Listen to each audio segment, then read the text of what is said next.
So here we have the Audi Q3 Quattro S line. This is an automatic as well on a 67 plate. I'm going to start off by showing you around the outside of the car, and then we'll hop in and run through some controls on the inside. But from the outside, you can see it's a 5-door car with alloy wheels.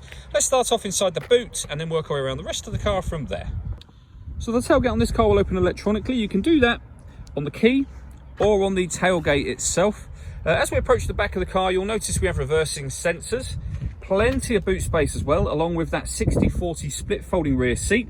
Should you need to increase that space even further. And then underneath this tray section, we have a space saver spare wheel. Okay, so we're just going to work our way back round to the front of the car, and then we'll hop in and run through some controls on the inside. But now that we've done a full circle of it, you can see it's in excellent condition the whole way round. Just briefly before we climb in, I think it's well worth seeing the interior from this exterior point of view. There's plenty to run through on the dashboard, so let's hop in and we'll do that now. Okay, now that we're inside the car, we're going to start with the dials. On the left-hand side, we have the rev counter, and on the right-hand side, the speedometer and fuel gauge. In the middle, you can see the total miles for the car, which are 8,725. The information displayed above that can be changed using buttons on the steering wheel, and there are various menus available as well. Audio, your phone, navigation, and then back round to the beginning again. And to go through those controls, just need to use these buttons on the left here. On the right-hand side, we have voice activation for your phone, the volume for the stereo, amongst other things. And underneath here, you can see that we have cruise control for the car. Over in the center, we have the main screen.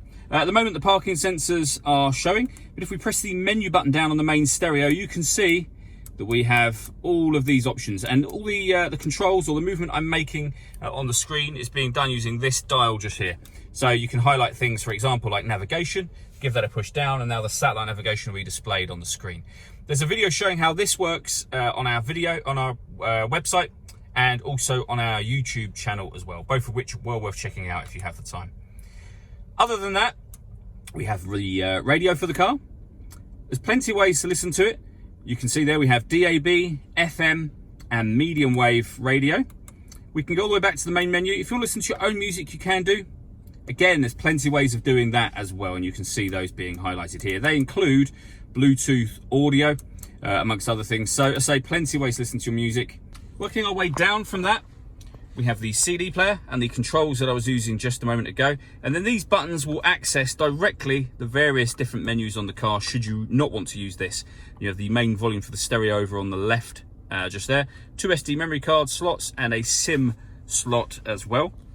Beneath that, we have the dual zone climate control. So you can adjust the passenger temperature, the driver temperature, the fan speed up and down. You can determine where you'd like the air to be distributed. When you're happy with those settings, that button turns the air conditioning on, or you can hit auto and the car will now maintain the temperatures you've asked for by taking control of the fan speed and the direction of the air. To override it, just readjust the fans and put it back on whatever setting you want it on there, and you'll have manual air conditioning back on, as you can see. Just above that, we have these buttons. This one turns off the parking sensors. This turns off the traction control. This will turn off the stop and start. So this car is designed to cut out when it's stationary in traffic, which will save you fuel. You can turn that system off with that button. And then drive select will change the driving setup of the car. So you can see in here, it'll either do it automatically. You can have dynamic, set, efficiency, or comfort. And it really does make a massive difference when you're driving the car. And then finally, we have the gear lever for the fully automatic gearbox, the electronic handbrake, and a 12-volt charging socket underneath that cap. All that leaves me to say is thank you for taking the time to watch this video. If you'd like to come and see the car in person and have a test drive, please feel free to call any of our MJA sites. We'd love to hear from you soon.